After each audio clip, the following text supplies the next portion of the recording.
What's up mga idol? Ito na nga pala yung pang 29 na araw natin sa pag-grind kay Obsidia. Medyo nahuli lang tayo ng post ngayong araw kasi nag-overtime tayo sa trabaho. At kadugo ko nga pala sa game na to yung katropa ko. Gamit niya nga dyan yung Atlas. Syempre pag early to mid game, play safe lang tayo. Lalo na't katapat natin ay Leslie. Syempre alam naman natin yung damage niyan pag early to mid game. Lugi talaga tayo dyan, lalong lalo na pag wala pa tayong item. Nandito na nga din yung Atlas namin para dumalaw sa atin. At nabigyan niya dyan ng Harley yung Leslie. At dito nga pinapasok na tayo ng Hellcurt. Nakaabang pala yan dun sa damo. Buti na lang talaga di tayo tinamaan. Kaso nga lang papasukin pala tayo talaga dyan. Dumating nga din dito yung Gusion para tumulong. Pagkabuhay nga natin, bumaba kaagad tayo at nabibigyan nga dito namin yung Hellcurt. Tapos nandito din yung dalawa. Unang nabigyan nga natin dyan yung Leslie. Sinunod pa nga natin dito yung Vexana at nagpupush nga lang tayo dito. Na-try ulit natin na makakuha ng plating. Kaso nga lang dadating na dito yung Gusion.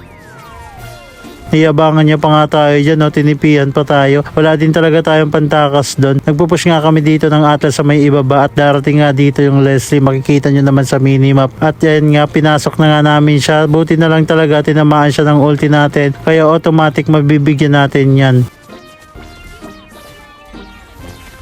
At dito nga, nag-clear lang tayo dito sa may gitna kasi nag-rotate na tayo. At nakita nga natin dito na low life yung Gusion. Tatry ko sana siyang mabigyan dito. Kaso nga lang tayo pa yung napasama. Pag flicker nga natin, kala ko makakancel natin or maiiwasan natin yung damage ng ulti niya. Kaso hindi Pagkabuhay nga natin, nandito tayo sa may ibaba. Tuultian ko sana dun yung Arlot. Yung una kong ulti na cancel niya. Kaso tumama sa Hellcurt yung pangalawa. Hinahabol nga tayo dito ng Vexana. Ginagawa natin dito pa left, pa right. So it's like that outside.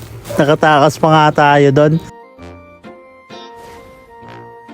At dito nga papasukin nga ng Atlas yung Arlot at wala nang kawala dito yung Arlot. Naultihan nga siya ng Saber at tinamaan pa siya ng ulti ko. Talagang walang galawan. Nandito na nga kami sa may orange buff at nakuha na nga natin yan. Kaso nga lang nahit tayo ng Leslie. Ganda nga ng huli dito ng Atlas namin sa dalawa.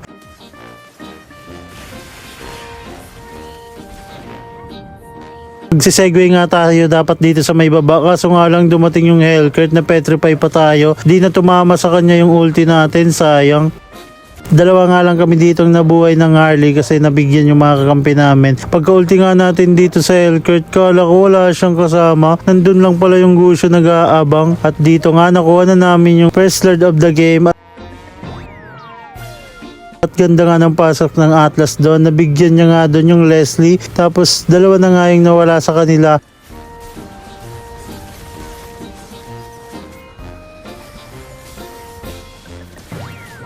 Pumasok nga dito yung Gusion ng mag-isa kaya may bibigyan namin siya doon. At na-low life nga tayo. Sabi ko nga magla-lifesteal lang tayo. Kaso sabi ng Atlas may ulti na naman siya. Kaya papasukin niya na yung mga kalaban. At naging successful naman kami na mabigyan yung dalawa.